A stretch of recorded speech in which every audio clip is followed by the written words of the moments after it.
Party కార్యాలయంలో ఆ party అధికార ప్రతినిధి గట్టు రామచంద్రరావు మీడియాతో మాట్లాడుతున్నారు. లైవ్ లో చూద్దాం. ఇద్దరు ఏకమై తప్పించుకునే ప్రయత్నం చేస్తున్నారు. దానికి ఒక్కటే ఒక ప్రశ్న నేను ఏదలుచుకున్నాను. చంద్రబాబు నాయుడు గారు ఈ కుంభకోణం వెలికొచ్చినప్పుడు ఎవడైతే ఖమ్మంలో నేను మంత్రులకు కూడా డబ్బులు ఇచ్చాను, అధికారులకు కూడా డబ్బులు ఇచ్చానని ప్రకటించిన వ్యక్తి ఉన్నాడో ఆ వ్యక్తి తెలుగుదేశం పార్టీ నాయకుడు కాదా నేను ప్రశ్నిస్తా ఉన్నాను. ఆ ప్రకటించిన వ్యక్తి తెలుగుదేశం నాయకుడైతే ఆ తెలుగుదేశం వాడు కదా అని చెప్పి కాంగ్రెస్ ప్రశ్నించదు. తెలుగుదేశం వాళ్ళకు సంబంధం ఉంది కదా అని కాంగ్రెస్ అనదు. కాంగ్రెస్ మంత్రులకు సంబంధం ఉందని తెలుగుదేశం అనదు. అంటే మద్యం కుంభకోణంలో ఇద్దరుకు సంబంధం ఉన్నది.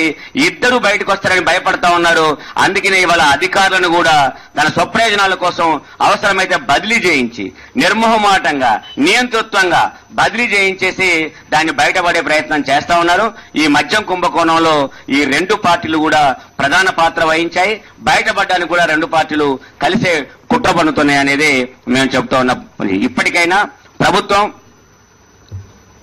20 మంది మినిస్టర్లు ఎవరో, ఆ 40 మంది ఎమ్మెల్యేలు ఎవరో, వీటికి సంబంధం ఎవరి వరకు ఉన్నదో, తెలుగుదేశం పార్టీ నాయకులు ఎవరితో దీనికి సంబంధాలు ఉన్నాయో వీటన్నిటిని కూడా వెలికి తీసి వాళ్ళ మీద చర్యలు తీసుకోవాల్సిన అవసరం ఉన్నది.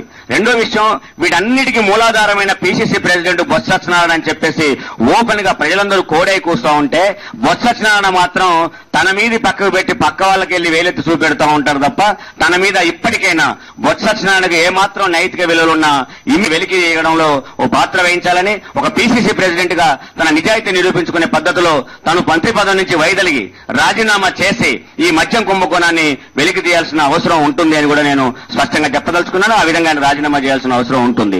లేదు ఇంత పెద్ద కుంభకోణం మీదకి వచ్చేసి స్వయంగా కాంగ్రెస్ వాళ్ళే విమర్శిస్తూ ఉంటే, కాంగ్రెస్ మంత్రులే విమర్శిస్తూ ఉంటే ముఖ్యమంత్రి అయినా సరే అతన్ని వైదొలిగేటట్టుగా చేయాల్సిన అవసరం ఉంది.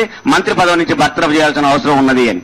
కానీ ఈ బర్తరఫ్ని తెలుగుదేశం పార్టీ డిమాండ్ చేయడం లేదు. అంటే దీనికి తెలుగుదేశం పార్టీ కాంగ్రెస్ పార్టీ కలిసి ఒకరికొకరు కాపాడుకునే ప్రయత్నంలో భాగంగానే ఇలా మద్యం కుంభకోణాన్ని మట్టుబెట్టారనేది వైఎస్ఆర్ కాంగ్రెస్ పార్టీగా మేము ఆరోపిస్తా ఉన్నాం.